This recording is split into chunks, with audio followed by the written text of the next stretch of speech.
سنت اور بدعت کے عنوان سے کچھ باتیں آج کی اس نشست میں آپ کے گوش گزار کروں گا۔ بارگاہ رب العزت میں دعا ہے کہ وہ مجھے کلمہ حق کہنے کی توفیق مرحمت فرمائے۔ سنت ایسے طریقہ مسلوکہ کو کہتے ہیں جو حضور علیہ السلام نے چل کر کے ہمیں دکھلایا اور ہمارے لیے قابل عمل وہ راہیں زندگی کا حسن ہے، اور انہی راہوں پہ چلنے سے ہمیں دنیا آخرت کی بہتریاں نصیب ہو سکتی ہیں۔ وہ عمل حضور نے خود کیا یا ارشاد کیا، یا حضور علیہ السلام کے سامنے کوئی کام ہوا اس پہ نفی نہ کی، یا حضور علیہ السلام کے بعد خلفائے راشدین نے اس کو جاری کیا، تو اصطلاح شریعت میں اس کو سنت کہا جاتا ہے۔ اللہ تعالیٰ جل شانہ نے اپنے محبوب کے انداز حیات کو اتنا حسین بنایا ہے کہ اٹھنے والا ایک ایک قدم حسن اور جمال کا مرقع ہے۔ جدھر سے وہ گزرتے گئے روشنیاں بکھیرتے گئے، اور جہاں چند لمحوں کے لیے ٹھہرے وہاں اجالے بھی ٹھہر گئے۔ نشور واحدی نے اس کو اپنا لہجہ دیا تو اخیر کر دی۔ وہ کہتا ہے چند لمحوں کے لیے ٹھہرے تھے تم جس پیڑ کے نیچے، چند لمحوں کے لیے ٹھہرے تھے تم جس پیڑ کے نیچے، سنا ہے آج تک اس پیڑ کا سایہ مہکتا ہے۔ اس پیڑ کے سائے سے آج بھی روشنی نکل رہی ہے، خوشبو آ رہی ہے۔ جہاں وہ چند لمحوں کے لیے بیٹھ گئے، جہاں سے گزرے وہاں روشنی پھیل گئی۔ ستارے اس راستے کے ذروں کی بلائیں لیتے ہیں جن ذروں پر حضور کے قدوم میمنت لزوم آئے۔ ہمارے لیے حضور کی زندگی کا ایک ایک لمحہ اور ایک ایک عمل ایسا روشن راستہ ہے جس پر چل کر ہم اپنی دنیا بھی اور آخرت بھی بہتر کر سکتے ہیں۔ آقا کریم علیہ السلام نے اپنی سنت پر چلنے کی ترغیب ارشاد فرمائی، اور ارشاد فرمایا میں تمہارے اندر دو بھاری چیزیں چھوڑ کے جا رہا ہوں، ایک اللہ کی کتاب، دوسرا اس کے نبی کی سنت۔ ان دونوں کو مضبوطی سے تھام لو، کبھی بھی گمراہ نہیں ہوگے۔ کتاب و سنت کے دامن کو تھامنے والا ہدایت کی راہوں کا مسافر ہوتا ہے۔ اور دوسرے ایک اور مقام پر ارشاد فرمایا علیکم بسنتی وسنت الخلفاء الراشدین المہدیین، تمہارے اوپر میری اور میرے خلفاء راشدین جو کہ ہدایت کا نشان ہیں ان کی سنت لازم ہے، اور فرمایا اس کو داڑوں کی مضبوطی سے پکڑ لو۔ اور ایک اور مقام پہ ارشاد فرمایا النکاح من سنتی من راغب عن سنتی فلیس منی، نکاح میری جملہ سنتوں میں سے ایک سنت ہے، اور جس نے میری کسی ایک سنت سے بھی اعراض کیا تو اس کا ہمارے سے کوئی تعلق نہیں ہے، فلیس منی، میرے سے اس کا رشتہ نہیں ہے۔ نکاح کو سنت قرار دیا اور ساتھ فرمایا کہ یہ میری سنتوں میں سے ایک سنت ہے، اور جس نے میری کسی سنت کو چھوڑا فمن راغب عن سنتی، اس کا یہ مطلب نہیں ہے کہ جس نے نکاح کو چھوڑا، نکاح بھی سنت ہے، نکاح بھی اس کے اندر مندرج ہے، لیکن جو الفاظ حدیث ہیں وہ یہ ہیں کہ من راغب عن سنتی، جس نے میری کسی سنت سے بھی اعراض کیا، منہ پھیرا، رخ پھیرا، تو فرمایا کہ اس کا میرے سے کوئی نہیں ہے۔ تو یہ کس قدر سخت وعید ہے حضور علیہ السلام کی طرف سے ان لوگوں کے لیے جو حضور کی سنت کا ترک کرتے ہیں۔ بلکہ آقا کریم علیہ السلام نے فرمایا کہ 6 اشخاص ایسے ہیں جن پر اللہ نے بھی لعنت بھیجی ہے، اللہ کے رسول نے بھی لعنت بھیجی ہے، اور ان کے اندر فرمایا وَالتَّارِكُ لِسُنَّتِي، ایک وہ ہے جو میری سنت کا تارک ہے۔ اور جو شخص حضور کی سنت پہ عمل کرتا ہے، ایک روایت حضور علیہ السلام نے ارشاد فرمایا من حافظ علی سنتی اکرمہ اللہ تعالی باربع خصال، جس نے میری سنت کی حفاظت کی، میری سنت پر عمل کیا، میری سنت کی راہوں پہ چلا، اللہ تعالیٰ جل شانہ اس کو 4 چیزیں عطا فرماتا ہے۔ پہلی چیز المحبت فی قلوب البررہ، جو نیک لوگ ہیں عامل سنت کی محبت نیک لوگوں کے دل میں اللہ ڈال دیتا ہے۔ یہ آپ کے شہر سیالکوٹ کی بات ہے کہ ملا عبد الحکیم میر سیالکوٹی علیہ رحمہ جب مطالعہ کے لیے بیٹھتے تھے تو وقت کا حاکم اس نے ایک ملازم آپ کی لائبریری میں مقرر کیا ہوا تھا جو مٹی کے برتن کے اندر بادام روغن ڈال کر آپ کے پاؤں کے نیچے رکھتا تھا تاکہ آپ کے دماغ کو اس سے تراوت پہنچتی رہے، اور جب آپ مطالعہ کی میز پہ بیٹھتے تھے تو آپ کے پاؤں اس بادام روغن میں ڈوبے رہتے تھے۔ 8-10 دن کے بعد وہ بادام روغن بدلا جاتا اور اس کی جگہ نیا ڈالا جاتا، تو جو بدلا جاتا اس کو پھینکا نہ جاتا، بادشاہ کا حکم تھا کہ اس کو میرے دربار میں بھیجا جائے۔ بادشاہ جب اپنے بچوں کے ساتھ کھانا کھانے بیٹھتا تو چھوٹی چھوٹی رکابیوں کے اندر وہ بادام روغن بھی ہوتا اور اپنے بچوں کو کہتا اسے کھاؤ اسے کھاؤ، اس نے ایک عالم دین کے قدموں کو بوسے دیے ہو۔ تو کبھی یہ قدر تھی اہل علم کی، لیکن آج نہ تو وہ علماء رہے اور نہ ان کے وہ قدردان رہے۔ اقبال کہتا ہے آن کدا بشکست آن ساکی نمان، ذوق و شوق و آگہی باقی دمان، آج وہ پیالہ ہی ٹوٹ گیا اور وہ ساکی بھی نہ رہا، اور اگر کہیں کوئی ہو بھی تو وہ کہتا ہے رو رہی ہے آج ایک ٹوٹی ہوئی مینا اسے، کل تلک گردش میں جس ساکی کے پیمانے رہے، خیر تو ساکی سہی لیکن پلائے گا کسے، اب نہ میکش رہے باقی نہ میں خانے رہے، رو رہے ہیں آج وہ دشتے جنوں پرور جہاں، رقص میں لیلا رہی لیلا کے دیوانے رہے۔ لیکن اس گئے گزرے دور میں بھی جبکہ اہل حق کی قدر میں زبردستی کمی واقع ہوئی ہے، یہ بات آج بھی موجود ہے کہ جو عامل ہو، شریعت اسلامیہ کے ساتھ مخلص ہو، تو اس دور کے اندر بھی اسے عزت کی نظروں سے دیکھا جاتا ہے، اور یہ عمل بالسنہ کا نتیجہ ہے۔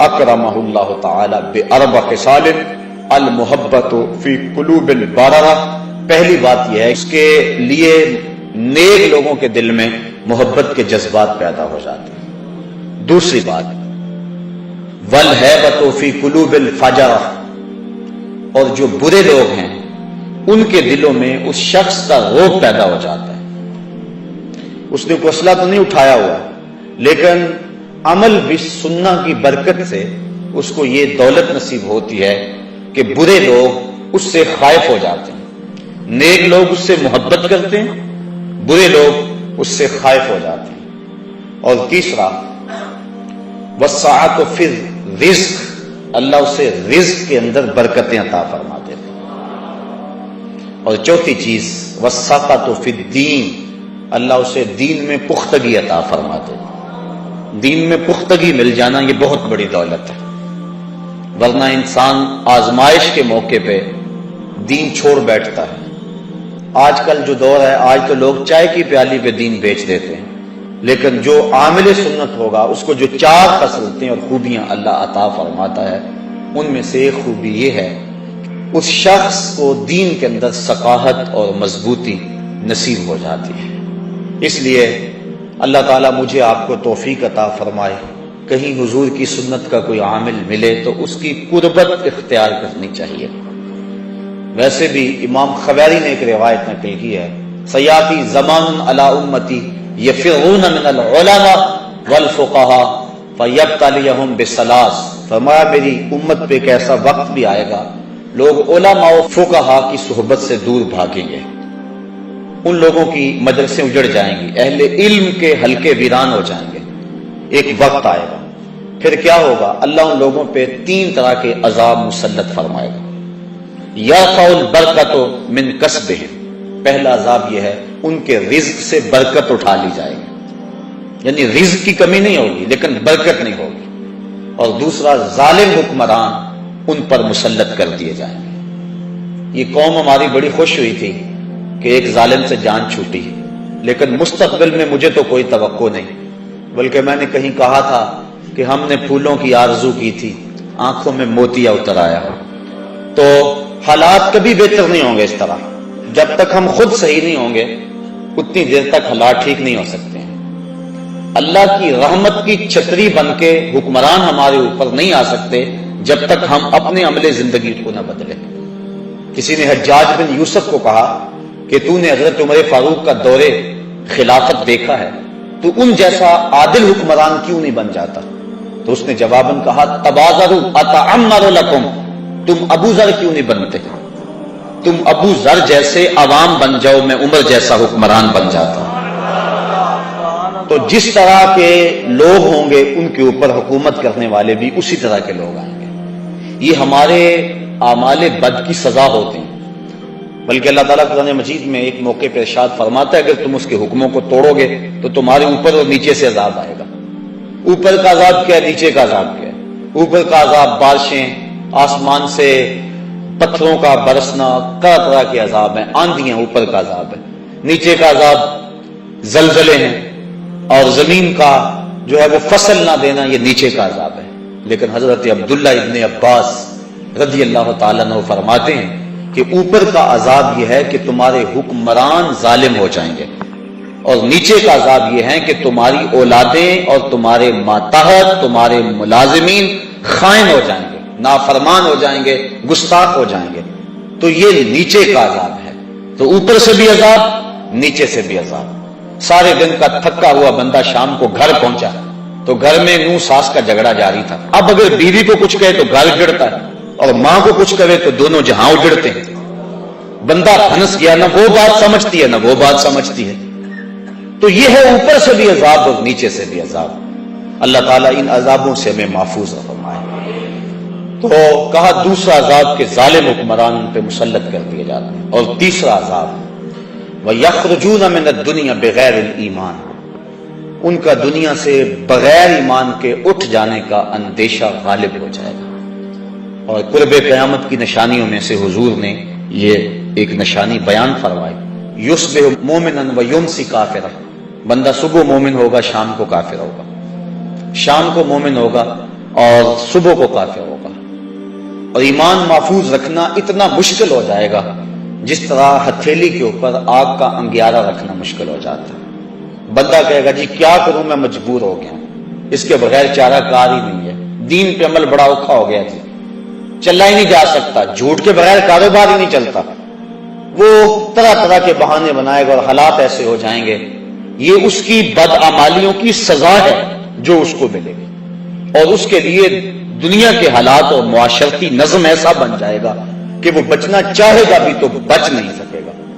کوئی اپنی اولاد کی وجہ سے جہنم کا شکار ہوگا، کوئی شخص اپنے ملازمین کی طرف سے، کوئی اپنے کاروبار کی وجہ سے، بلکہ ایک روایت میں آتا ہے ایک عورت 4 مردوں کو جہنم میں لے جائے گی۔ عرض کیا حضور وہ کیسے؟ فرمایا ایک عورت کو جہنم کا حکم ہوگا، وہ عرض کرے گی مالک میرے باپ کو بلایا جائے، بلایا جائے گا، یا اللہ یہ میرا باپ اور میں اس کی بیٹی، میری تربیت کا جوہر تو اس کے ہاتھ تھا، آج جن گناہوں کے سبب سے میں جہنم میں جا رہی ہوں تو اس کا ذمہ دار یہ ہے، اس نے میری دینی خطوط پہ تربیت نہیں کی۔ اب وہ باپ جس نے اپنی بیٹی کی ہر فرمائش پوری کی لیکن دین نہیں دیا، وہ قیامت کے دن رب کے سامنے کیا جواب دے گا؟ اللہ تعالیٰ فرمائے گا اسے بھی پکڑو، اس کے باپ کو بھی پکڑو اور دونوں کو جہنم میں لے جاؤ۔ عرض کرے گی نہیں مالک میرے بھائی کو بلایا جائے، بھائی کو بلایا جائے، یہ میرا بھائی اور میں اس کی بہن، میں اس کی غیرت تھی، میں جب بے پردہ گھر سے اپنے لبوں پر حیا کی لالی سجا کر سڑکوں پہ آتی تھی، اس کے غیرت کا جنازہ نہیں نکلتا تھا، اس نے کبھی مجھے روکا تھا، اس نے کبھی مجھے منع کیا تھا؟ اگر اس کی غیرت جاگتی، اس میں احساس موجود ہوتا تو میں اتنی آوارہ نہ ہوتی کہ آج مجھے جہنم میں اس کی سزا بھگتنا پڑتی۔ اب وہ بھائی کیسے جواب دے گا جس کو خود چوکوں اور موڑوں پہ کھڑا ہونے کا چسکا ہے اور وہ کالج کے دروازوں پہ کھڑے ہو کر کے اپنی نظروں کو تسکین دیتا ہے اور سمجھتا ہے کہ میری بہن دوسروں کی نظروں سے محفوظ ہے؟ کل قیامت کے دن وہ بھی جواب نہیں دے سکے گا۔ اللہ تعالیٰ فرمائے گا اسے بھی پکڑو، اس کے باپ کو بھی پکڑو، بھائی کو بھی پکڑو، جہنم میں لے جاؤ۔ عرض کرے گی نہیں مالک میرے خامد کو بلایا جائے گا، یہ میرا خامد، اس کی اطاعت میرے اوپر لازم تھی۔ طلاق کی دھمکی ایک ایسی بات اس کے پاس تھی کہ مجھے جو چاہتا منوا لیتا، مجھے اپنے انداز میں ڈھال لیتا۔ ماں باپ کے گھر میں میری جیسی بھی زندگی گزر گئی تھی، لیکن جب میں اس کے ہاں آئی تھی تو یہ اپنا رنگ مجھے دے دیتا۔ اب وہ خامد کیا جواب دے گا جو خود عورت کی باہوں میں باہیں ڈال کر پارکوں میں گھومتا ہے اور دوستوں کو چائے پہ بلوا کے اپنی بیوی کو بے پردہ سامنے بٹھوا کے کہتا ہے بتاؤ بھابھی کیسی ہے، جو اپنے دوستوں سے اپنی بیوی کے حسن کی داد مانگتا ہے؟ کل قیامت کے دن وہ بے غیرت خامد کیا جواب دے گا؟ اللہ تعالیٰ فرمائے گا اسے بھی پکڑو، اس کے باپ کو بھی پکڑو، خامن اور بھائی کو بھی پکڑو اور جہنم میں لے جاؤ۔ عرض کرے گی نہیں مالک میرے بیٹے کو بھی بلایا جائے، بیٹے کو بلایا جائے گا، یہ میرا بیٹا اور میں اس کی ماں، میرے سینے میں تو نے تڑپتی ہوئی ممتا رکھ دی تھی، اس کے چہرے کی اداسی میری زندگی میں اجاڑ ڈال دیتی، میری زندگی کا سارا حسن اس کے چہرے کی خوشی سے وابستہ تھا۔ اب یہ اگر مجھے کہتا کہ امی میں کھانا نہیں کھاؤں گا، تو نماز نہیں پڑھتی ہے، تو گھر سے بے پردہ نکلتی ہے، تو کیا میں اپنے اس بچے کی رضا کے لیے اپنے مزاج کو نہ بدلتی؟ اب وہ بھی کوئی جواب نہیں دے گا جس نے ہر خواہش پر مچلنا سیکھا تھا اور اپنی فرمائش کو ماں باپ سے پورا کروایا تھا، لیکن دین کے بارے میں کبھی اس نے اپنے ماں باپ کے کسی معاملے کے اندر کسی حکمت سے بھی کوئی بات نہیں کی تھی۔ اللہ تعالیٰ فرمائے گا اسے بھی پکڑو، اس کے بھائی باپ بیٹے اور خامن کو بھی پکڑو اور پانچوں کو گھسیٹ کے جہنم میں لے جاؤ۔ فرمایا اس طرح ایک عورت 4 مردوں کو جہنم میں لے جائے۔ تو صاحبو یہ زندگی ہماری گزر رہی ہے، ہم دیکھیں کہ ہم کسی کی شامت اعمال سے نہ پھنس جائیں، اپنے معاملات کو بھی حسن دیں اور نیکیوں کے نور سے اپنے من میں اجالے کی کوشش کریں، اور دوسرا اپنے ارد گرد کے جو لوگ جن کی ذمہ داری ہمارے اوپر ہے، کل قیامت کے دن ہم سے ان کے بارے میں پوچھا جائے گا۔ قُوا أَنفُسَكُمْ وَأَهْلِكُمْ نَارًا، کہ اپنے آپ کو اور اہل خانہ کو جہنم کی آگ سے بچا لو۔ کل کوئی عذر مسموع نہیں ہوگا، نہ ادھر ادھر کی بات کر مجھے یہ بتا قافلہ کیوں لٹا، مجھے رہزنوں سے غرض نہیں، تیری رہبری کا سوال ہے۔ تو سربراہ تھا خاندان کا تھا، خاندان کیوں لٹ گیا؟ اس کے مزاج میں لادینیت کیسے آ گئی، آوارگی کیسے آ گئی؟ تو اس کا سربراہ تھا، تو قیامت کے دن سربراہ سے سوال کیا جائے گا۔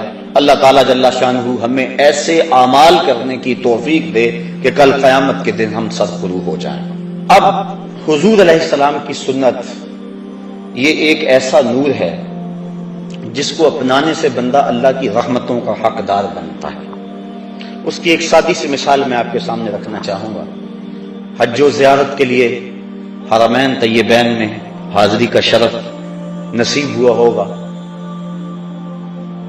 بڑا خوبصورت منظر وہاں ہوتا ہے، صفا اور مروہ، ہر حاجی اور ہر معتمر وہاں دوڑتا ہے، دوڑ لگی ہوئی ہے، بچے بھی دوڑ رہے ہیں، بوڑھے بھی دوڑ رہے ہیں، جوان بھی دوڑ رہے ہیں، اور جس سے دوڑا نہیں جاتا اس نے اپنے آپ کو ریڑھی میں ڈلوایا ہوا ہے اور وہ بھی دوڑ رہا ہے۔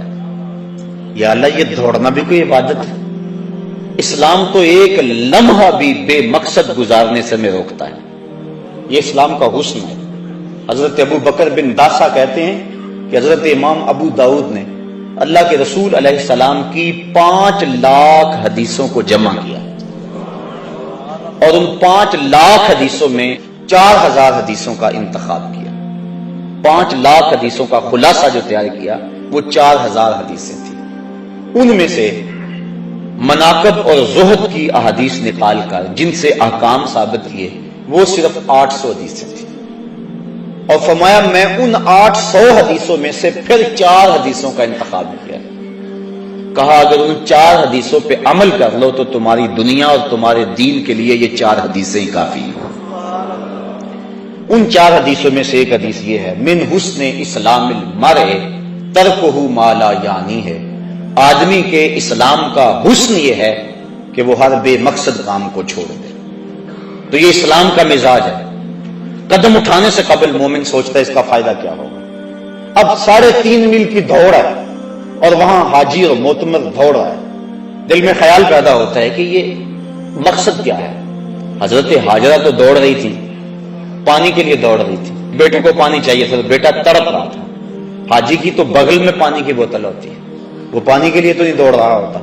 امیر بھی دوڑ رہے ہیں، غریب بھی دوڑ رہے ہیں، بچے بھی دوڑ رہے ہیں، بوڑھے بھی دوڑ رہے ہیں، بعض ساری فیملیاں گئی ہوتی، چھوٹے چھوٹے بچے بھی دوڑ لگا رہے ہوتے ہیں۔ کیا وہ منظر ہوتا ہے، بادشاہ بھی دوڑ رہے ہیں، کج کلا بھی دوڑ رہے ہیں، غریب بھی دوڑ رہے ہیں، امیر بھی دوڑ رہے ہیں، اور ان راہوں پہ نبی بھی دوڑے ہیں، ولی بھی دوڑے ہیں، غوث القطب اور ابدال بھی دوڑے ہیں، خود امام الانبیاء بھی دوڑے ہیں۔ یا اللہ، یہ دوڑنا بھی کوئی عبادت ہے؟ یہ دوڑے لگی، یہ سروں کا سمندر نظر آ رہا ہے، کوئی ادھر جا رہا ہے، کوئی ادھر آ رہا ہے، پانی کی بوتلیں بغل میں رکھی ہوئی ہیں، پانی بھی نہیں چاہیے، بیٹے بھی ساتھ ہیں، یہ کیوں دوڑ رہے ہیں؟ اللہ نے کہا کہ میری بندی نے راہوں پہ دوڑی تھی۔ یہ پروٹوکول ہے، یہ اعزاز ہے، یہ تکریم ہے۔ ذرا منظر تصور میں لائے نا، جب سیدہ حاجرہ کو حضرت ابراہیم نے چھوڑا، اللہ کا حکم تھا، رات کو چھوڑا، صبح رخصت ہونے لگے، حضرت حاجرہ آگے بڑھی، تمسکت بعضیالہ، دامن کو تھام لیا، کہا میرے شوہر نامدار، اس وادی بے آب و گیا میں چھوڑ کے کہاں جا رہے ہیں ہمیں؟ ایسی وہ وادی جہاں انسان تو کیا حشرات الارض بھی نہیں پائے جاتے تھے، وہاں انسانی اور حیوانی زندگی کیا، وہاں نباتات بھی نہیں تھے۔ مورخ اسلام حفیظ جلندری اس وادی کا نقشہ کھینچتا ہے، وہ کہتا ہے وہ وادی جس میں وحشت بھی قدم رکھتی تھی ڈر ڈر کے، جہاں پھرتے تھے آوارہ تھپیڑے بادے سر سر کے، جہاں پہ گھاس اگتی ہے، جہاں نہ پھول کھلتے ہیں، مگر یہ سرزمین ہے آسماں بھی جھک کے ملتے ہیں۔ وہ بے آب و گیا وادی، اور تنہا عورت، گود میں بچہ، اور کوئی وہاں پانی کا انتظام بھی نہیں ہے۔ تو دامن پکڑا اپنے شوہر کا، کہا اس تنہائی میں چھوڑ کے کہاں جا رہے ہیں؟ حضرت ابراہیم نے کوئی جواب نہیں دیا، پھر قدم اٹھایا، پھر دامن پکڑ لیا، کہا کیوں چھوڑ کے جا رہے ہو؟ پھر کوئی جواب نہ دیا۔ جب تیسرا قدم اٹھایا تو حضرت حاجرہ نے خود کہا کیا ہمارے رب کا یہ حکم ہے؟ کالا نعم، کہا ہاں، کہا پھر خیر سے جائیے، اگر اس کا حکم ہے اللہ کی قسم وہ ہمیں ضائع نہیں ہونے دے۔ پھر وہاں حضرت حاجرہ نے دن اور رات گزارے، وہاں دن کو خوف آئے، پہاڑ ایسے محیط جیسے فولاد پگھلا کے ڈال دیا گیا، اور وہاں اشراط الارض بھی نہیں ہے، اور اللہ کی بندی نے حد کر دی اللہ پر توکل کی۔ آسان کام نہیں تھا، یہاں تو بڑے بڑے پہلوانوں کے پتے پانی ہو جائیں، اور ایک عورت ذات اور محیط پہاڑ اور رات اور دن اور تنہائی اور غربت اور معصوم بچہ، پانی نہ ملا تو ضائع ہو جانے کا ڈر الگ۔ لیکن سیدہ حاجرہ نے بھی اللہ پر توکل کی حد کر دی، کہا تو نے بھی حد کر دی، لیکن کل قیامت تک جن راہوں پہ تو دوڑی تھی میں بھی نبیوں اور ولیوں کو ان راہوں پہ دوڑاؤں گا۔ تو یہ عبادت قرار پایا، اس بندی کی ادا کو ادا کیا جا رہا ہے۔ کیوں یہاں کیوں سارے دوڑ رہے ہیں؟ اور اللہ کی رحمتیں ان دوڑنے والوں پہ اترتی ہیں جو اس راہ پہ دوڑتے ہیں، اللہ کا کرم ہو جاتا ہے ان کے اوپر، اس کے بعد سر منڈوا کے عمرہ مکمل۔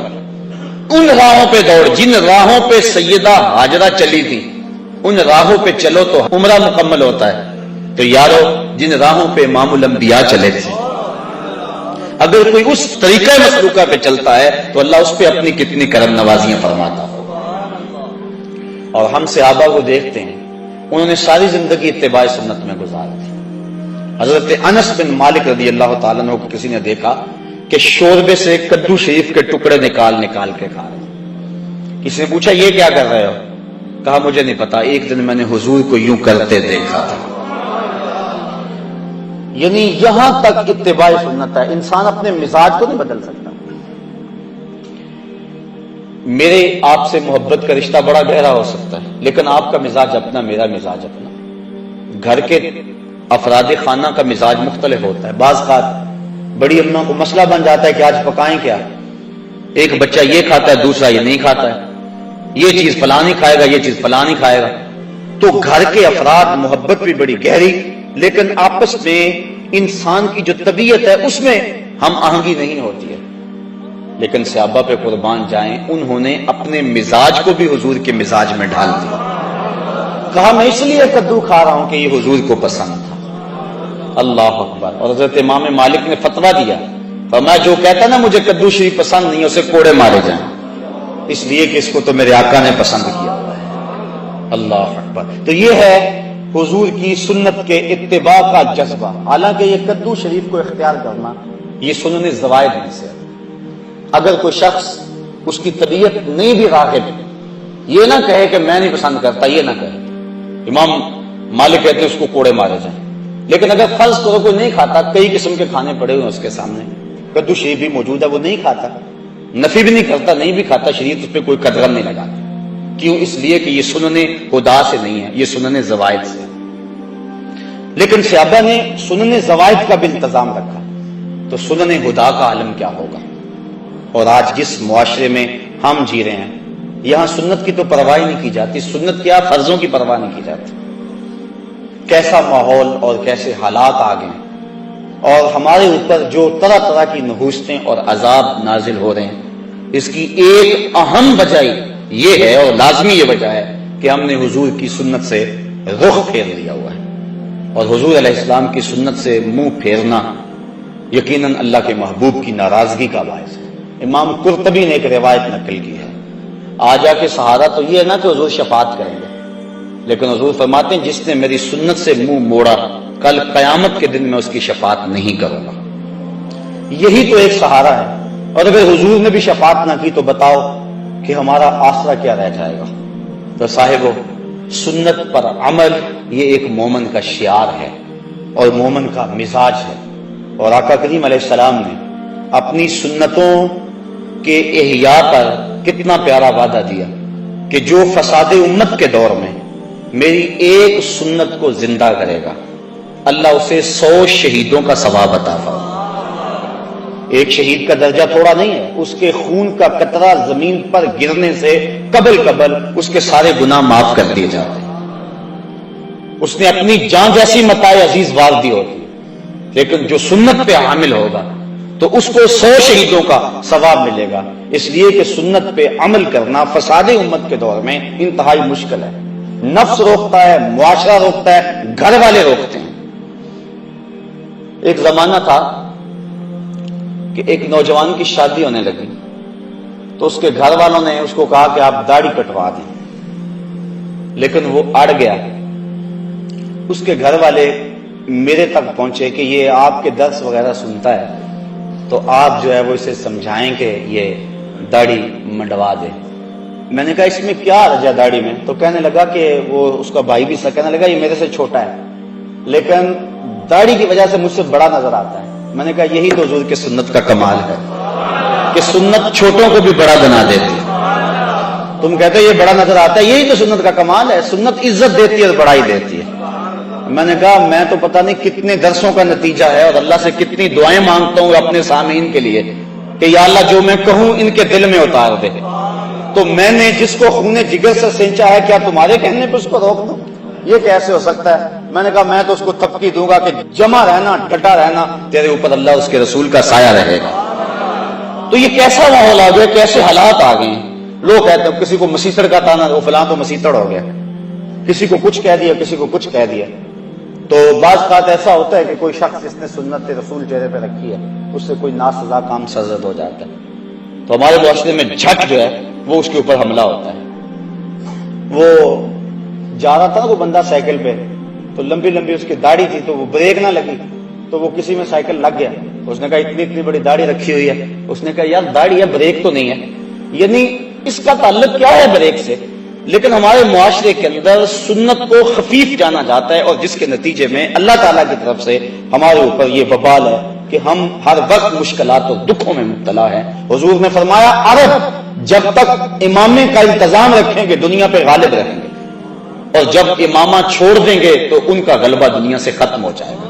اور آپ دیکھ رہے ہیں جب سے انہوں نے یہ لباس اتار کے وہ اپنا الگ سا قومی لباس بنا لیا تو ان کا روب زمانے سے ختم ہو گیا، تو سنت کے دم سے روب ہے۔ اور فرمایا الامائم تیجان الارض، امامے تو عربوں کے سر کا تاج ہے۔ اور جب بدر کے دن فرشتے نازل ہوئے تھے تو ان کے سروں کے اوپر امامے بندھے ہوئے تھے۔ اس طرح داڑھی شریف یہ حضور علیہ السلام کی سنت ہے۔ خسرو پرویز کے دو قاصد حضور کی خدمت میں آئے، لیکن ان کی منڈی ہوئی داڑیاں اور بڑی ہوئی مونچھیں حضور کے سامنے جب آ کے بیٹھے تو حضور نے فرمایا یہ تم نے کیا شکل بنا رکھی؟ تو انہوں نے کہا ہمارے خداوند خسرو پرویز نے ہمیں داڑھی منڈانے کا حکم دیا۔ تو حضور علیہ السلام غصے میں آ گئے، فرمایا تمہارے جھوٹے خدا نے تمہیں داڑھی منڈانے کا حکم دیا اور میرے خدا نے مجھے داڑھی بڑھانے کا حکم دیا۔ تو ترغیب دی، بلکہ یہاں تک ایک تو ہے کہ داڑھی نہ ہو، دوسرا ہے کہ سنت کی مقدار تک نہ ہو، لیکن حضور کا فرمان سنیے اور ذرا اس پہ غور کیجیے۔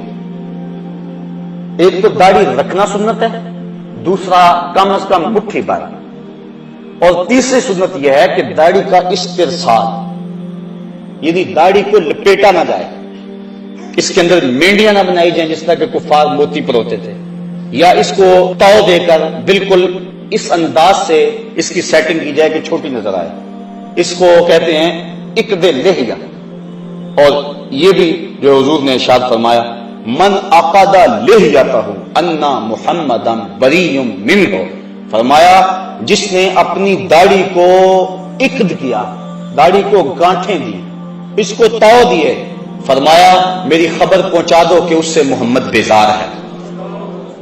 تو نہ صرف یہ کہ اس نے داڑھی رکھی ہوئی ہے اور ہے بھی وہ مقدار سنت کے مطابق، لیکن اس کو تو دیتا ہے، تو حضور نے بیزاری کا اظہار کیا۔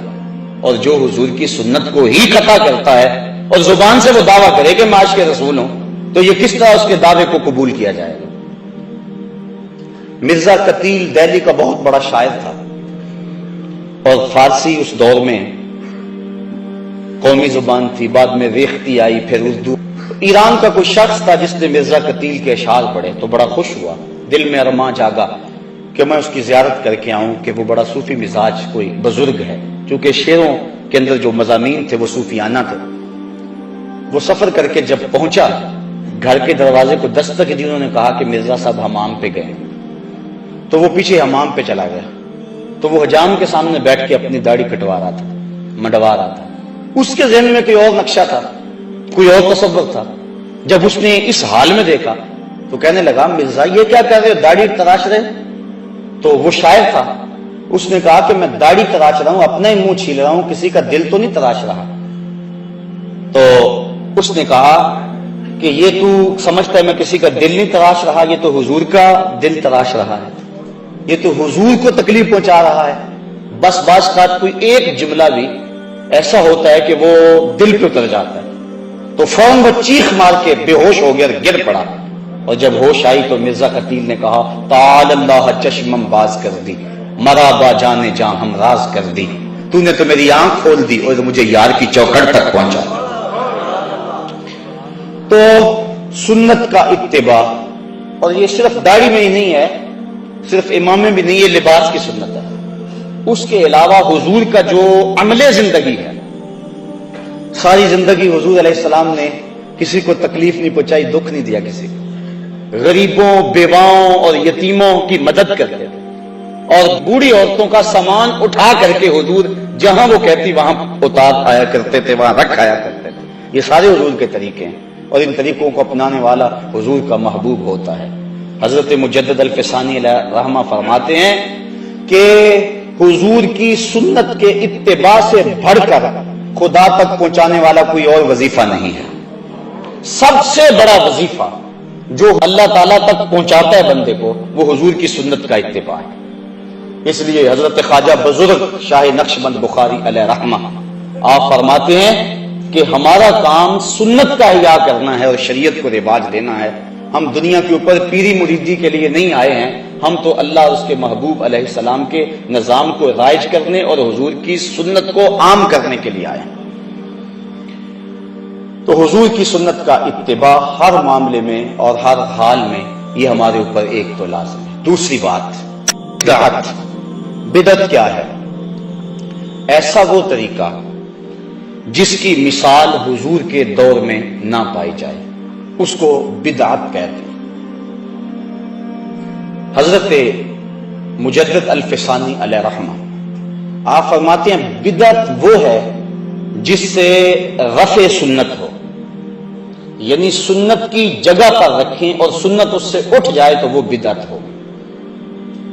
جس طرح داڑھی منڈوانا ہے تو سنت کو قطع کر کے اس کی جگہ یہ چیز آئی، تو جو رافع سنت ہوگی اس کو بدعت کہیں گے۔ اس بات کے اندر بھی بہت ساری غلط فہمیاں ہیں جو لوگوں کے دل و دماغ اور ذہنوں میں موجود ہیں۔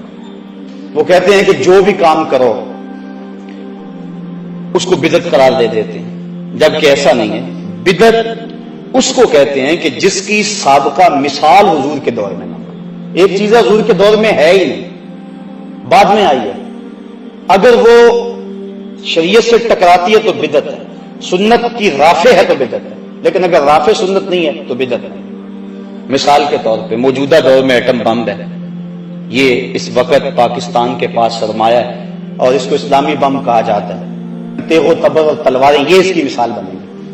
اس دور میں اونٹوں پر اور گھوڑوں پہ سفر ہوتا تھا، اب ہم گاڑیوں پہ سفر کرتے ہیں، تو یہ خلاف سنت نہیں ہوگا۔ اس کی مثال سواری کی صورت میں وہاں موجود ہے، تو بدعت اسے کہیں گے کہ جس کی دور رسالت مآب یا دور خلفائے راشدین کے اندر کوئی مثال موجود نہ ہو، اور اگر کوئی مثال موجود ہے اس دور کے اندر اور کوئی کام بعد میں رائج کیا گیا تو وہ شریعت کے ضابطے سے ٹکراتا نہیں ہے، تو اس کو بدعت نہیں کہیں گے، بلکہ حضرت امام ربانی شیخ مجدد الفسانی کے قول کے مطابق وہ سنت ہی ہوگی۔ اور دوسرے ملا علی قاری علیہ رحمہ اور حضرت شیخ عبدالحق محدث دہلوی کے بقول وہ بدعت حسنہ ہوگی۔ انہوں نے تقسیم کی ہے بدعت کو 5 درجوں میں، لیکن حضرت مجدد الفسانی فرماتے ہیں کہ وہ بھی سنت ہے، اور وہ اس پر حدیث ہے، حضور نے ارشاد فرمایا من سنہ فی الاسلام سنتن حسنتن فلہ اجرھا، جس نے اسلام میں کوئی نیا طریقہ رائج کیا تو اس کو اچھا طریقہ تھا تو اس کو اس کی جزا ملے گی، اور جس نے بھی اس طریقے کے مطابق اس کو دیکھ کر عمل کیا اللہ تعالیٰ جل شانہ اس عمل کرنے والے کو بھی جزا دے گا، اور جس کے ذریعے سے ترغیب ہوئی بغیر کسی کمی کے اللہ اس کو بھی اتنا ہی اجر عطا فرمائے گا۔ اور آگے فرمایا من سنہ فی الاسلام میں سنتن سیئۃ فعلیہ وزرھا، تو جس نے اسلام کے اندر کوئی غلط طریقہ رائج کیا تو اس کے اوپر اس کی سزا ہے۔ تو بدعت ہر وہ عمل ہے جس سے سنت کا رفع ہو جائے، سنت اٹھ جائے، اس کو بدعت کہتے ہیں۔ پھر موجودہ دور کے اندر کچھ نئی چیزیں جو کہ اس دور میں ہیں اور اسلام کی روح کے منافی نہیں ہیں، اس کو بدعت کا الزام دے کر ان چیزوں کو ختم کرنے کی ضرورت نہیں، لیکن شریعت کے مزاج سے اگر کوئی چیز ٹکراتی ہے، کوئی نیا عقیدہ کسی نے گھڑ لیا، کوئی نیا عمل کسی نے گھڑ لیا جس کی اسلام میں مثال ہی موجود نہیں ہے، تو وہ بدعت ہوگا۔ حضرت عمر فاروق رضی اللہ تعالی عنہ نے جب دیکھا مسجد نبوی کے اندر کے کچھ لوگ متفرق صلاۃ التراویح پڑھ رہے ہیں تو آپ نے ان سب کو جمع کیا اور حضرت ابی بن کعب رضی اللہ تعالی عنہ کو بلایا اور ان کو بلا کر کے کہا کہ تم ان کی جماعت کرواؤ تاکہ یہ لوگ اکٹھے ہو کے پڑھ لیں۔ عشاء کی نماز اور وتر کی جماعت حضرت عمر فاروق نے خود کروائی، لیکن جو تراویح تھی وہ حضرت ابی بن کعب رضی اللہ تعالیٰ عنہ نے کروائی۔ یہ وہ صحابی تھے جن کی آواز بڑی اچھی تھی، اور ایک دن یہ پڑھ رہے تھے کہیں اور حضور علیہ السلام سن رہے تھے، انہیں نہیں پتا تھا کہ حضور سن رہے ہیں، یہ اپنے گھر میں اپنے مکان میں کسی گوشے کونے میں پڑھ رہے تھے، حضور سن کے خوش ہو رہے تھے۔ انہوں نے تلاوت ختم کی، بعد میں جب حضور سے ملاقات ہوئی تو آقا کریم علیہ السلام نے فرمایا کہ ابی تم بڑا خوبصورت پڑھ رہے تھے، مجھے تمہارا پڑھنا بڑا پسند آ رہا تھا۔ تو حضرت ابی کا جواب سنیے، حضرت ابی کہنے لگے حضور اگر مجھے پتا ہوتا کہ آپ سن رہے ہیں تو میں اور سوار سوار کے پڑھتا۔ اب یہاں حاشیہ لگایا ہے اعلیٰ حضرت نے، ذرا اس پہ توجہ چاہوں گا۔ اعلیٰ حضرت فرماتے ہیں کہ کسی کے دکھانے کے لیے پڑھنا تلاوت کرنا ریاکاری ہے کہ نہیں؟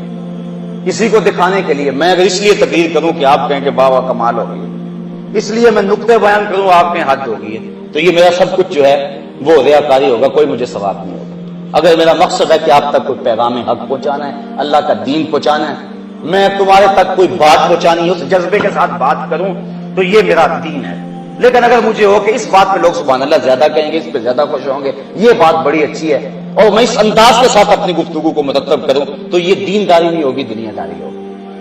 میرا مقصود یہ ہونا چاہیے۔ بلکہ حضرت شیخ شہاب الدین سہروردی علیہ رحمہ عوارف المعارف کے اندر لکھتے ہیں کہ جو بیان کرنے والا ہے اس کی زبان لوگوں سے محو گفتگو ہو، لیکن اس کا دل اپنے رب کے ہاں کشکول کی صورت میں پھیلا ہوا ہو، اور عرض کرے مالک لفظ میرے ہیں، تاثیر تو بھر دے، اور اللہ سے لمحہ لمحہ توفیق مانگے۔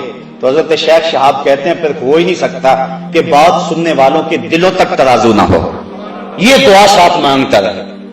تو کسی کے دکھلاوے کے لیے قرآن پڑھنا، نعت پڑھنا وغیرہ سب کچھ یہ ریاکاری کہلاتی ہے۔ تو حضرت ابی بن کعب کہتے ہیں کہ مجھے پتا ہوتا کہ آپ سن رہے ہیں، میں اور سنبھالتا۔ تو اعلیٰ حضرت فرماتے ہیں کہ پھر یہ ریاکاری ہونی چاہیے، فرمایا ریاکاری نہیں، اس لیے کسی اور کے دکھلاوے کے لیے ریاکاری ہے، لیکن حضور کے دکھلاوے کے لیے کیا جائے تو وہ ریاکاری نہیں ہے، چونکہ حضور کی رضا حاصل کرنا اللہ کی رضا حاصل کرنا۔ اللہ اکبر۔ تو حضرت ابی بن کعب چونکہ بہت اچھا پڑھتے تھے، تو حضرت سیدنا عمر فاروق رضی اللہ تعالیٰ نے ان کو کہا کہ تم نماز پڑھاؤ۔ اس طرح انہوں نے نماز پڑھائی، کافی لوگ اکٹھے ہو گئے، جو متفرق پڑھتے تھے جو ہے وہ بھی اکٹھے جماعت بن گئے۔ تو حضرت عمر فاروق نے جب دیکھا تو بڑے خوش ہوئے، اور خوش ہو کے فرمانے لگے نعمت البدعۃ ھذہ، یہ بڑی اچھی بدعت ہے بدعت لیکن ہے بڑی اچھی۔ یہ جو صلاۃ التراویح ہے یہ حضرت عمر فاروق کے دور کی ہے۔ اس طرح عربی میں خطبہ کہا کرتے تھے، اور اس کو سننا مسنون ہے، اور اس میں آپ کنکر بھی نہیں ہلا سکتے۔ اور وہ کیا جو اذان ثانی کے بعد جو ہے وہ خطبہ دیا جاتا ہے، جس میں درمیان میں امام بیٹھتا ہے، عربی خطبہ۔ اب جب زمانہ گزرا، اسلام جگہ جگہ پہنچا، عجم کے لوگ جو تھے وہ عربی نہیں جانتے تھے، تو اب خطبہ دین سکھانے کے لیے، لوگوں کو اللہ سے ڈرانے کے لیے، پیغام حق کے ابلاغ کے لیے، تو عربی تو لوگ سمجھتے نہیں ہیں سارے، تو کیا کریں پھر؟ تو علماء نے مل بیٹھ کے یہ سوچا اور اس پہ اجتہاد کیا کہ ایک اذان پہلے دے دیں، اور اذان ثانی سے قبل اردو میں یا کوئی جس علاقے کا رہنے والا ہے اس زبان کے اندر وہ ایک الگ خطبہ دے دیں، تاکہ اس سے لوگوں کو مسائل دینیہ سمجھائے جائیں، اور جو اصل روح ہے وہ سنت رفع نہ ہو۔ اگر اس کی جگہ آپ تقریر اردو کی لاتے تو پھر یہ بدعت ہوتا، یہ ایسی بدعت سیاح ہوتی جس سے رفع سنت ہوتا، لیکن سنت اپنی جگہ پہ برقرار ہے۔ لیکن یہ اردو خطبہ جو ہے جمعے کے اندر پہلے امام دیتا ہے اذان ثانی سے قبل، یہ حضور کے دور میں نہیں تھا، بعد میں ایجاد کیا گیا، بالخصوص عجم کے علاقوں میں جہاں دین کو سمجھانے کے لیے یہ ایک مؤثر ذریعہ تھا۔ تو اب یہ بالکل بدعت ہے، لیکن اس کو بدعت سیاح نہیں کہیں گے، تمام مسالک کے لوگ ایسا کرتے ہیں، کیونکہ اگر یہ بھی نہ ہو تو لوگوں تک پیغام کیسے پہنچے۔ تو اصل چیز کو اپنی جگہ پہ رکھیں، یہ بات ذہن میں رکھیں، اصل چیز کو اپنی جگہ پہ رکھیں، اور اس کے ساتھ ضرورت کے تحت اگر آپ کوئی چیز شامل کر لیتے ہیں تو وہ بدعت بھی ہوگی، تو وہ بدعت سیاح نہیں ہوگی، بدعت حسنہ ہوگی۔ اب سلطان صلاح الدین ایوبی نے جب حالات پہ قابو پایا، تو آپ جانتے ہیں کہ اس دور میں جو خلفاء تھے ان کا حال کیا تھا، جب اذان ہوتی تو اذان سے قبل ان کے نام کے قصیدے پڑھے جاتے۔ تو سلطان صلاح الدین ایوبی نے یہ بات جاری کی اور علماء سے تصدیق لی کہ جب اذان پڑھی جائے تو بادشاہوں کے قصیدے نہ پڑھے جائیں، محمد عربی پہ درود پڑھا جائے۔ اذان اصل اپنی جگہ پہ رہی، جس طرح عربی خطبہ اصل اپنی جگہ پہ رہا اور ساتھ ملحق کر لیا گیا اردو خطبہ، اس طرح اذان اصل اپنی جگہ پہ رہی اور ساتھ ملحق کر لیا گیا درود شریف۔ اب کچھ لوگ کہتے ہیں تم درود شریف کو اذان کا حصہ سمجھتے ہو، یہ بات غلط ہے۔ اگر اذان کے اندر کوئی چیز شامل کی جاتی تو پھر حصہ بنتا۔ اب یہ اذان سے بالکل الگ ہے، پھر اذان کی ٹون الگ ہے، درود شریف کا جو ہے انداز الگ ہے، اذان میں کھڑا ہونے کی حالت الگ ہے، کانوں کے اندر انگلیاں لیتے ہیں، لیکن اس کی صورتحال جو ہے وہ درود کے اندر مختلف ہے، اور سننے والا سمجھتا اب یہ درود ہو رہا ہے اور اب یہ اذان شروع ہو گئی ہے۔ پھر اذان کا جواب دینا لازم ہے، واجب ہے، درود کا جواب دینا لازم واجب نہیں ہے، اور پھر اس کو کبھی چھوڑ بھی دیا جائے تو کوئی نہیں کہتا کہ آج اذان نہیں ہوئی۔ ہر جمعے میں جو اذان ثانی ہوتی ہے دوسری اذان، اس کے ساتھ درود نہیں پڑھا جاتا، لیکن کبھی کسی نے کہا کہ یہ آپ نے کیسی اذان دی؟ اگر یہ حصہ سمجھا یا مانا یا خیال کیا جاتا تو وہاں اعتراض اٹھ کے لوگ کرتے کہ یہ تم نے کیوں درود ساتھ نہیں پڑھا ہے۔ تو یہ بات ذہن میں رکھیں کہ یہ اس دور کے اندر ایسا ہوا کہ جبکہ بادشاہوں کے قصیدے پڑھے جاتے تھے تو سلطان صلاح الدین ایوبی، یہ وہ شخص ہے جس سے اللہ نے کام لیا تھا، تو اس سے یہ بھی کام لیا گیا، اس نے کہا چھوڑو شاہوں کے قصیدے، اذان سے پہلے محمد عربی کے قصیدے پڑھے جائیں۔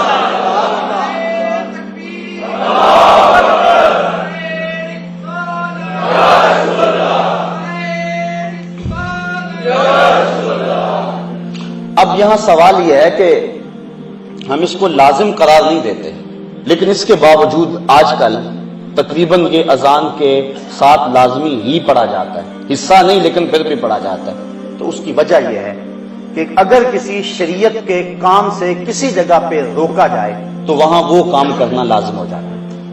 اعلی حضرت نے باقاعدہ ایک فتویٰ لکھا ہے قربان البقر کے نام سے۔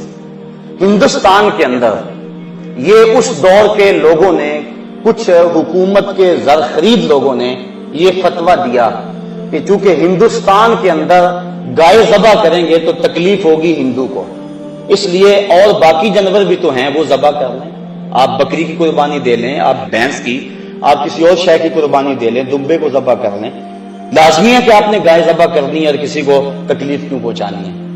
تو اعلی حضرت نے اس دور کے اندر قربان البقر کے نام سے ایک رسالہ لکھا جس کے اندر دلائل قاہرہ اور باہرہ سے اس بات کو ثابت کیا کہ اور کسی جگہ پہ کسی اور طرح کی قربانی کا ثواب زیادہ ہوگا، جس کا گوشت زیادہ ہے اس کا ثواب زیادہ، لیکن ہندوستان کے اندر زیادہ ثواب تب ہوگا اگر گائے کو ذبح کیا جائے، چونکہ اسلام کے اس شعار کو مٹانے کی کوشش کی جا رہی ہے، لہذا تم رد عمل کے طور پہ اس کو آگے بڑھا دو۔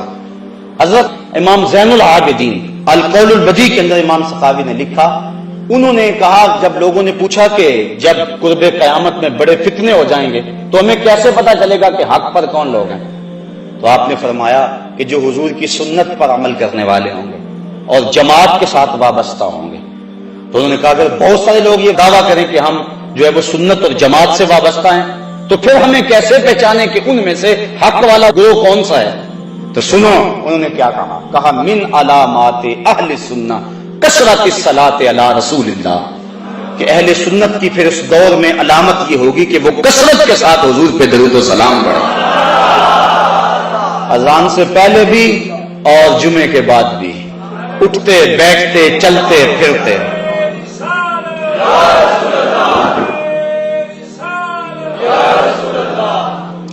اور یہ بات ذہن میں رکھیں، یہ جو کچھ میں کہہ رہا ہوں انصاف کی بنیاد پہ کہہ رہا ہوں کہ کوئی غلط فہمی میں حضور کے درود پہ اعتراض نہ کر بیٹھے اور آقا کریم علیہ السلام کی رحمتوں سے محروم نہ ہو جائے۔ باقی جو بدعت ہے ہم ڈٹ کے بدعت کہتے ہیں۔ اعلی حضرت سے کسی نے پوچھا کہ یہ جو طاقوں کے اندر چراغ جلاتے ہیں، یہ یہاں بزرگ آتا ہے، درخت کے ساتھ دوپٹہ باندھ دیتے ہیں کہ یہاں شہید کا ڈیرا ہے، یہاں فلاں پیر کی حاضری ہوتی ہے، مختلف جگہوں پہ ہمارے ہاں مروج ہے، تو اس کے بارے میں آپ کی کیا رائے ہے؟ تو ڈٹ کے کہا واہیات ہے اور اس کا جو ہے وہ بند کرنا لازم ہے، کہا اس کا کوئی تعلق نہیں ہے، اس کی کوئی اصل نہیں ہے۔ تو جہاں بدعات تھی ہمارے علماء نے اس کا مواخذہ کیا، کہا کہ نہیں ہے، بالکل ایسا نہیں ہے، لیکن جو حضور کی محبت کو پیدا کرنے کے داعیے تھے وہاں انہوں نے ساری زندگی پر پہرا دیا اور دلائل دیے اور اٹھتے بیٹھتے چلتے پھرتے کہا نام لو مصطفیٰ کا، یہ نام شفا دیتا ہے، اس نام میں برکتیں رکھی ہوئی ہیں اور اللہ کی رحمتوں کا نزول ہے اس نام کے اندر اور کرم نوازی ہے اس نام کے اندر۔ تو صاحبو یہ مضمون اپنے دامن میں بڑی وسعت رکھتا ہے، تو وقت بہرحال مجھے اور آپ کو ملحوظ ہے، اللہ مجھے آپ کو اپنی رحمتوں اور کرم نوازیوں کا حصار دے اور عمل بالسنہ کی توفیق دے۔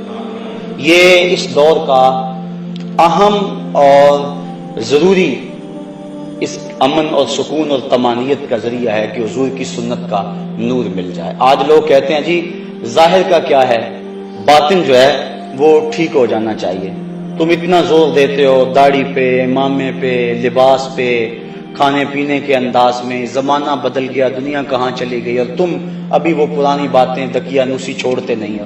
لباس میں کیا، جون سا مرضی بندہ لباس پہن لے۔ میں ایک سادی سی مثال یہاں دیا کرتا ہوں، بات ختم کرتے کرتے میرے ذہن میں آ گئی، میں نے کہا چلو شاید کسی کے دل میں اتر جائے کہ لوگ کہتے ہیں لباس کا کیا ہے، ظاہری پہناوا جو مرضی ہو، بندہ اندر سے مسلمان ہونا چاہیے۔ آج کل یہ بھی بات بڑی چلتی ہے۔ تو میں آپ کو سادے سے الفاظ میں کہنا چاہتا ہوں، اگر کوئی پاکستان کا میجر یا کوئی فوجی انڈین فوج کی وردی پہن لے، اس کو کورٹ مارشل کیا جائے گا کہ نہیں کیا جائے گا؟ وہ کہے وردی کا کیا، مجھے اچھی لگی میں نے پہن لی، اندر سے تو میں پاکستانی ہوں، تو اس کی حب الوطنی تسلیم کی جائے گی؟ سب کہیں گے جب تجھے ظاہر پسند نہیں ہے تو باطن کا اعتبار کیسے کریں؟ بس اس سے بہت کچھ سمجھا جا سکتا ہے، بہت کچھ سمجھا جا سکتا ہے۔ صحابہ کا تو انداز یہ تھا، حضور گزر رہے ہیں، ایک گنبد نما، یہ منع کیا گیا، گنبد نما مکان منع کیا گیا۔ حضور گزرے تو دیکھا ایک مکان بن رہا، کہا کس کا ہے؟ عرض کی یہ فلان ساری کا ہے۔ جواب حضور نے کچھ نہیں دیا، چہرے پہ تھوڑی سی ناگواری آئی اور گزر گئے۔ کسی نے اس کو بتایا آج گزرے تھے حضور، تیرے مکان کو دیکھا تھا، خوش نہیں ہوئے؟ اس نے کدال پکڑی، برابر کر دیا زمین۔ 2-4 دن گزرے، حضور پھر آئے، دیکھا تو وہ مکان نہیں تھا، کہا وہ پرسوں میں گزرا تھا، یہاں مکان تھا۔ عرض کی حضور وہ تو برابر کر دیا گیا۔ کہا بلاؤ، بلایا گیا، کہا یہاں تیرا مکان تھا، کیا ہوا؟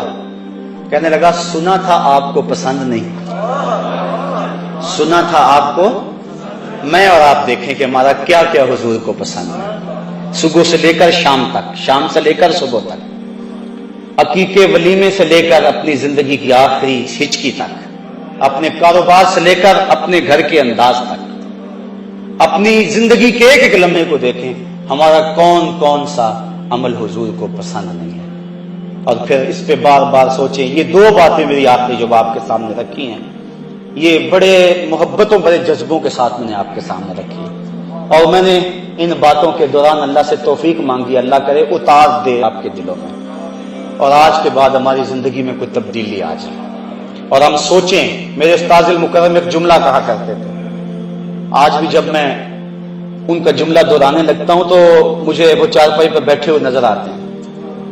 اجاڑ رت کو گلابی بنائے رکھتی ہے میری آنکھ تیری دید سے وضو کر کے۔ آج پھر وہ منظر جاگ پڑتا ہے، جب وہ حدیث پڑھایا کرتے تھے آنکھوں سے آنسو ٹپکتے تھے، جب قرآن پڑھتے تھے لگتا تھا نزول قرآن کا سما بند گیا۔ تو آپ فرمایا کرتے تھے بیٹا یہ نہ ہو کہ لوگ تمہیں جو ہے وہ پوچھیں تم کون ہوتے ہو اور تمہیں بتانا پڑے ہم مسلمان ہوتے ہیں۔ یہ دیکھو مذہب کے خانے میں اسلام لکھا ہوا ہے۔ آپ فرمایا کرتے تھے میاں نہ کسی کو پوچھنا پڑے نہ تمہیں بتانا پڑے، تمہاری شکل و صورت بذاقتہ اور کردار ایسا ہونا چاہیے، تم دور سے آ رہے ہو لوگ پہچان کے کہیں وہ دیکھو آقا کا غلام آ رہا ہے، تمہیں بتانا نہ پڑے، وہ خود کہیں آقا کا غلام آ رہا ہے۔ آقا کا نور آنکھوں پہ تو چہروں پہ اجالے ہوں گے، مصطفیٰ والوں کے انداز نرالے ہوں گے، دنیا میں بھی ان کے دم سے مقدر چمکا، محشر میں بھی ان کی رحمت کے حوالے ہوں گے۔ کتاب کا نام ہے بشر الکئی بلقاء الحبیب، امام سیوطی کی مصنفہ۔ ایک شخص اپنی داڑھی کو مہندی لگاتا تھا، حضور کی مبارک داڑھی میں 18 سے لے کر 21-22 تک سفید بال تھے۔ صحابہ نے تو حضور کی داڑھی کے بال بھی گنے ہوئے ہیں۔ کیسی نظر رہتی تھی جمال رسول پہ، اور انہیں ناز تھا اس پہ کہ ہم نے حضور کو دیکھا۔ حضرت ابو طفیل یہ صحابہ میں سب سے آخر میں انتقال فرماتے ہیں، 110 ہجری کو ان کا انتقال ہوا۔ حج کا موقع تھا، لوگوں کا ہجوم تھا، اونچے ٹیلے پہ چڑھ گئے اور لوگوں کہنے لگے میرے قریب آ جاؤ، اس وقت دنیا پہ کوئی اور آنکھ نہیں ان آنکھوں کے علاوہ جن آنکھوں نے حضور کو دیکھا، مجھ سے پوچھو حضور کے بارے میں تمہیں بتاؤں۔ انہیں فخر تھا، وہ ایک شاعر ہوا ہے ذوق، اس نے حد کر دی۔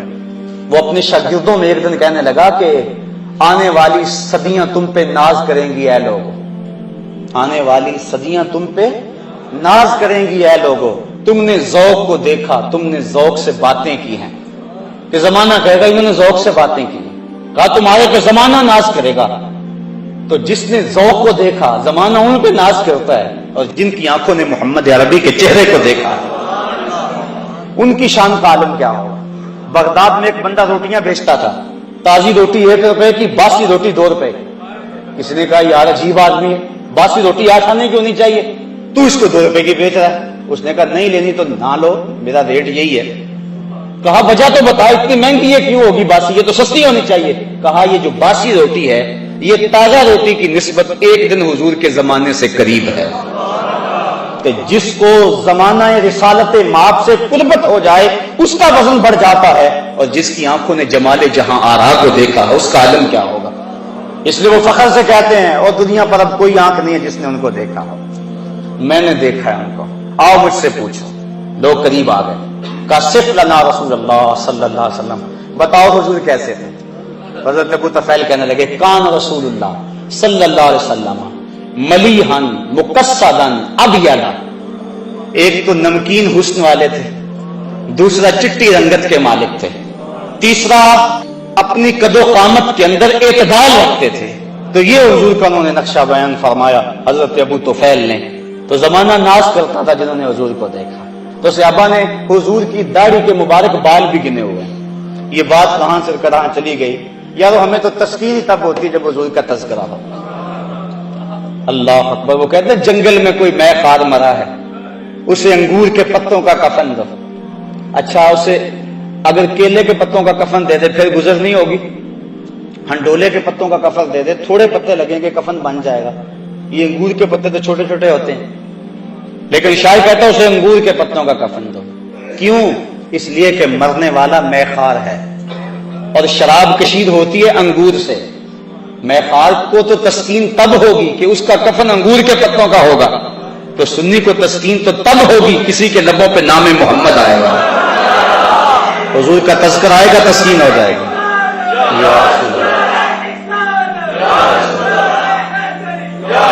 کتاب کا نام ہے بشر الکئی بلقاء الحبیب۔ کہتے ہیں ایک شخص حضور کی داڑھی میں 22 بال تک سفید تھے، 22 تک سفید بال تھے، خضاب کرتے حضور اس کو سرخ مہندی کا۔ ایک نے دیکھا اور اس نے حضور کی سنت کے مطابق اپنی داڑھی کو خضاب سرخ مہندی کا کر لیا، فوت ہو گیا۔ جب قبر میں پہنچا تو نکیرین آ گئے۔ ایک نے پوچھا من ربوں کا مادینوں کا، تو دوسرے نے بازو پکڑ کے اس کی داڑھی کی طرف اشارہ کیا، کہا تجھے نظر نہیں آ رہا اس کے چہرے میں اسلام کا نور چمک رہا ہے؟ تو صورت ایسی بناؤ کہ فرشتے بھی پہچان جائیں۔ اللہ مجھے آپ کو اپنی رحمتوں اور کرم نوازیوں کا حصار دے۔